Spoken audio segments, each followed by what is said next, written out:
You know that moment when it feels like you've tried everything and nothing changes? That feeling of being trapped in a body that doesn't reflect who you really are? That's exactly how I felt, until I discovered what was truly holding me back. The mistake was following generic methods. Internet diets, excessive workouts, and no focus on what actually matters. Consistency and smart adjustments. When I stopped chasing magic formulas and started applying a simple and sustainable strategy, everything changed. With discipline and focus on the right habits, I went from a stagnant body to real results. Belly fat melted away, muscles became defined, and my energy skyrocketed. No miracles, just science applied in a realistic and accessible way. And if you're ready to take that next step, we've prepared an exclusive guide developed especially for people who want consistent results. This material is available under special conditions, but only for this week. Just a heads up, not everyone will get direct access. Before starting any fitness journey, it's so important to know your starting point. You can't know how far you've come if you don't know where you began. So, on day 1 of my 60-day challenge, I went to get my body composition measured properly. I didn't just use a normal bathroom scale because those can be misleading. Instead, I used 2 very accurate methods: a DEXA scan and an ultrasound. These tools give you a much more detailed picture of what's going on inside your body, telling you exactly how much muscle and fat you have. This gave me a clear and honest baseline to work from. My starting numbers were pretty good for an average person, but not where I wanted to be for this challenge. My body fat percentage was 17.5%. This is a healthy level, but it doesn't give you that super defined, lean look. My goal was to get below 12%. Over the 60 days, I worked incredibly hard, and the results were amazing. On the final day, I went back for another DEXA scan and ultrasound. My body fat had dropped all the way down to 11.6%. That was a total loss of 5.9% body fat in just 2 months. Let's break down what that means in terms of actual weight. When I started, I weighed 85 kilograms, and 14.8 kilograms of that was fat. By the end of the 60 days, my total weight was 80 kilograms, but my body fat was down to just 9.3 kilograms. This means I lost a total of 5.5 kilograms of pure body fat. What's even better is that I managed to keep almost all of my muscle. I only lost about 0.5 kilograms of muscle, which is fantastic during such an intense fat loss phase. It showed that my training and nutrition plan was working to preserve my strength. Seeing these numbers was incredibly motivating. It proved that the plan was working and that all the hard work was paying off. Using accurate tools like DEXA scans helped me stay on track because I could see the real changes happening in my body. It wasn't just about the number on the scale going down, it was about changing my body's composition for the better. This data was proof that with the right strategy, you can achieve incredible results in a relatively short amount of time if you are laser-focused and consistent. Now, I want to be completely honest with you. While achieving a body fat level of 11.6% felt like a huge accomplishment, it was also incredibly difficult. Getting this lean comes with some serious challenges, both for your body and your mind. The first thing I noticed was the hunger. When you're in a significant calorie deficit, your body sends powerful signals to your brain, telling you to eat. There were days when I felt hungry all the time, and it took a lot of mental strength to stick to my meal plan and not give in to cravings for high-calorie foods. The physical challenges went beyond just hunger. My energy levels were noticeably lower, especially in the afternoons. I had to push myself to get through my workouts, and sometimes even simple daily tasks felt like a struggle. When your body fat is this low, your body is essentially in survival mode. It doesn't have those extra energy reserves to pull from, so you feel the effects of every bit of energy you expend. I also found that I felt cold more often, even on warmer days. Body fat helps to insulate you, so when you have less of it, you can become more sensitive to temperature changes. Mentally, it was a real roller coaster. Some days I felt on top of the world, proud of my progress and discipline. On other days I felt irritable and tired. Social situations became tricky.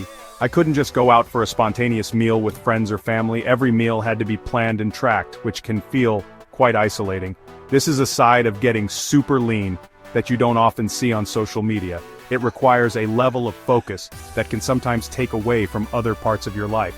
It's a trade-off you have to be willing to make. This experience taught me that being ultra lean isn't necessarily a state you want to maintain forever. It's an amazing goal to work towards for a specific period, but it's not always sustainable or even enjoyable in the long run. My body felt much better, and my energy was more stable when I was at a slightly higher body fat percentage. It's important to understand this reality. The goal should be to find a level of leanness where you feel strong, healthy, and happy, not just one that looks impressive in a photo. After going through this intense 60-day journey, I have a much better perspective on what a healthy and realistic goal should be for most people. While getting below 12% body fat is possible, it's not necessary or even ideal for everyone. For most men, a fantastic goal to aim for is a body fat percentage between 12 and 20%. In this range, you can look and feel absolutely amazing. You'll be lean enough to see some muscle definition, have good energy levels, and you won't have to deal with the constant hunger and mental strain of being ultra lean. Think of the physique of someone like Captain America in the movies. He looks incredibly fit, strong, and healthy. He has visible abs and defined muscles, but he doesn't look overly shredded or thin. This is the kind of physique that is both impressive and achievable for many people with consistent effort. This look typically falls within that 12 to 15% body fat range. It's a sweet spot where you get the aesthetic benefits of being lean without the extreme downsides. It's a goal that you can maintain long-term while still enjoying your life. Setting a realistic goal is the first step to success. If you're currently at 30% body fat, aiming to get to 10% in 2 months is probably not a good idea. It would be too extreme and could lead to burnout or frustration. A much better approach is to set smaller, more manageable goals. For example, aim to lose 1 to 2% of your body fat per month. This steady progress is much more sustainable, and it allows your body and mind to adapt to the changes. Celebrate every small victory along the way, as it will keep you motivated for the long haul. Remember, the goal is to build a healthy and sustainable lifestyle, not just a crash diet for a short period. Your fitness journey should make you feel better, not worse. It should give you more energy, improve your mood, and boost your confidence.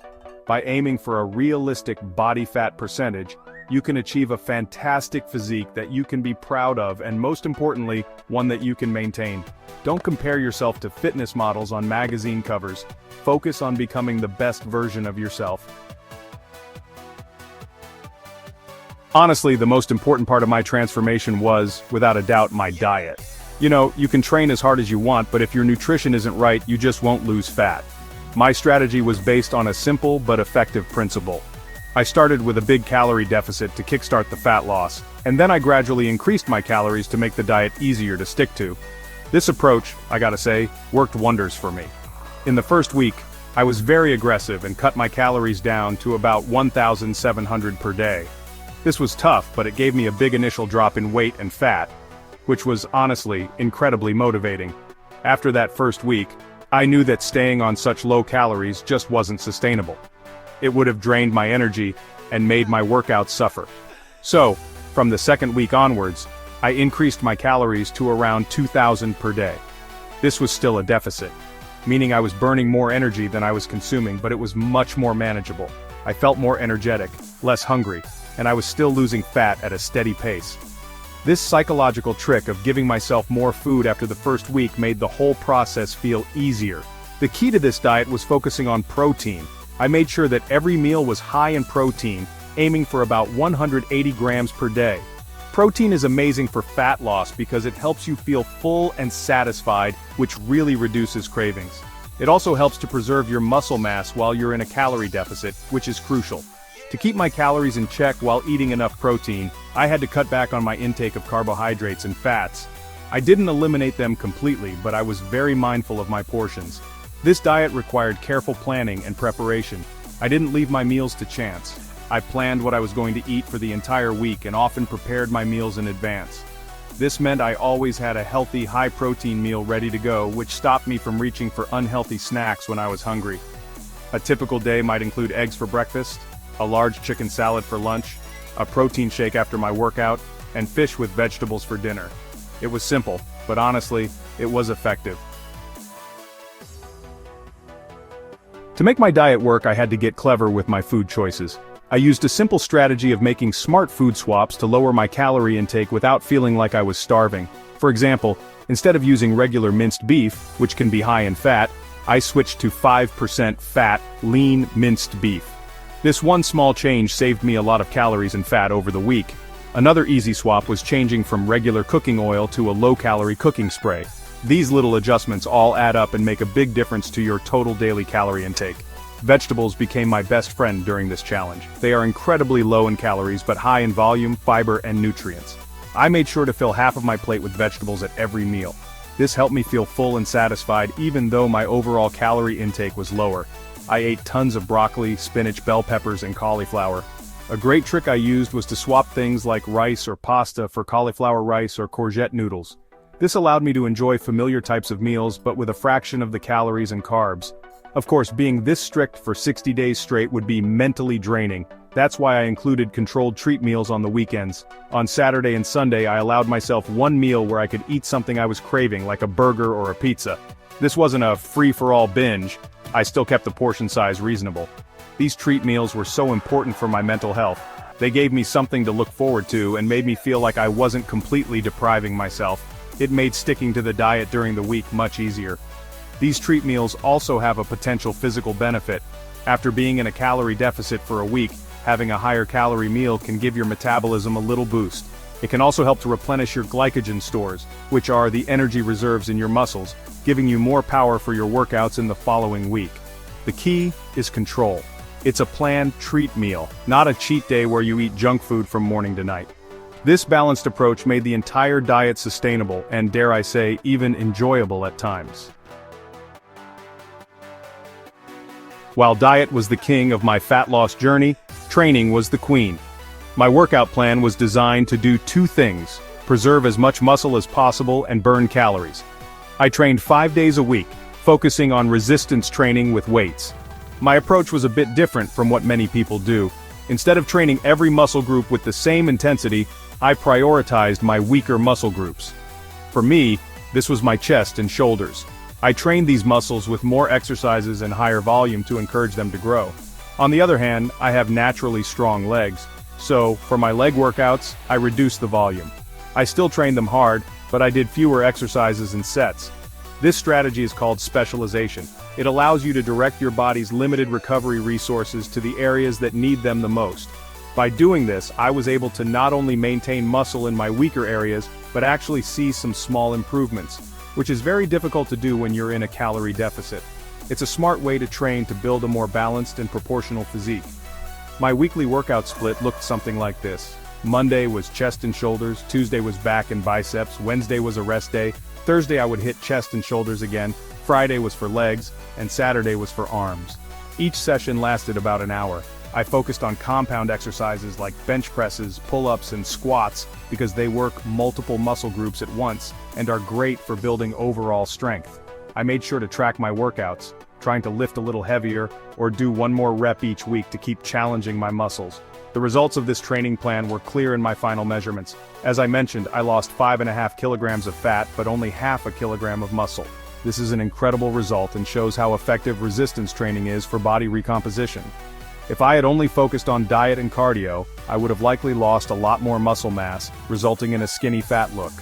The weight training sent a powerful signal to my body to hold on to its precious muscle, even while it was burning fat for energy. When people think about losing fat, they often imagine hours of intense, sweaty cardio sessions on the treadmill or bike. But for my 60-day challenge, I took a completely different approach. I did very little high-intensity cardio. Instead, my main form of cardio was simply walking. That's right, good old-fashioned walking. My goal was to hit at least 8,000 steps every single day. This might not sound like much, but it was a consistent and sustainable way to increase my daily energy expenditure without making me feel exhausted. I chose walking over intense cardio for a very important reason.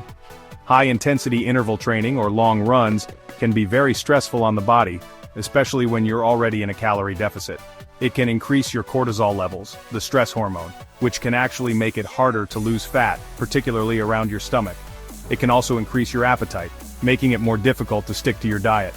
Walking, on the other hand, is low impact and doesn't put much stress on your body or your recovery. To make sure I hit my 8,000 step goal, I incorporated walking into my daily routine. I would go for a brisk walk first thing in the morning before breakfast.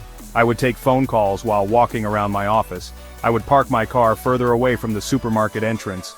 I would take the stairs instead of the elevator. All these little bits of activity added up throughout the day, Using a simple fitness tracker on my watch made it easy to see my progress and motivated me to get those last few steps in before the end of the day. This low-intensity approach to cardio was a game-changer for me. It helped me burn extra calories every day, which contributed significantly to my fat loss, but it didn't drain my energy for my important weight training sessions. It also had great mental health benefits. A morning walk was a perfect way to clear my head and get ready for the day ahead. So if you're starting your own fat loss journey, don't feel like you have to kill yourself with cardio. Just focus on being more active in your daily life and aim for a consistent step count. Getting lean is one thing, but staying lean is a completely different challenge. After the 60 days were over, I couldn't just go back to my old eating habits. That would be a recipe for regaining all the fat I had worked so hard to lose. The process of intense dieting has an effect on your metabolism. Because I was eating in a calorie deficit for 2 months, my metabolism had slowed down a bit. This is a natural survival response from the body. My maintenance calories, the number of calories I needed to eat to maintain my new weight, were lower than before I started. To avoid regaining the weight, I had to slowly and carefully increase my calorie intake back to a new maintenance level. This process is often called a reverse diet. I didn't jump straight from 2,000 calories back to 3,000. Instead, I added about 100 to 150 calories to my daily intake each week. I monitored my weight and my energy levels closely. This gradual increase allowed my metabolism to adapt and speed back up without me storing the extra energy as fat. It's a crucial step that many people miss. The most important lesson I learned from maintenance is the power of staying active. My commitment to walking 8,000 steps a day and training with weights 4 to 5 times a week didn't stop on day 61. This consistent activity is the foundation of keeping the fat off for good. It keeps my metabolism high and gives me more flexibility with my diet. Because I'm burning a lot of energy through exercise, I can eat more food without gaining fat. It's far easier to maintain a lean physique by staying active than by constantly restricting your food intake. Ultimately, this 60-day challenge wasn't just a short-term project, it was a catalyst for building lasting healthy habits. I learned so much about how my body responds to food and exercise. Now I have the knowledge and the tools to manage my body composition for the rest of my life. My advice to anyone who wants to start a similar journey is to think beyond the initial fat loss phase. Plan for what comes after. Focus on building sustainable habits like regular exercise and mindful eating that will serve you for years to come. That is the true secret to long-term success.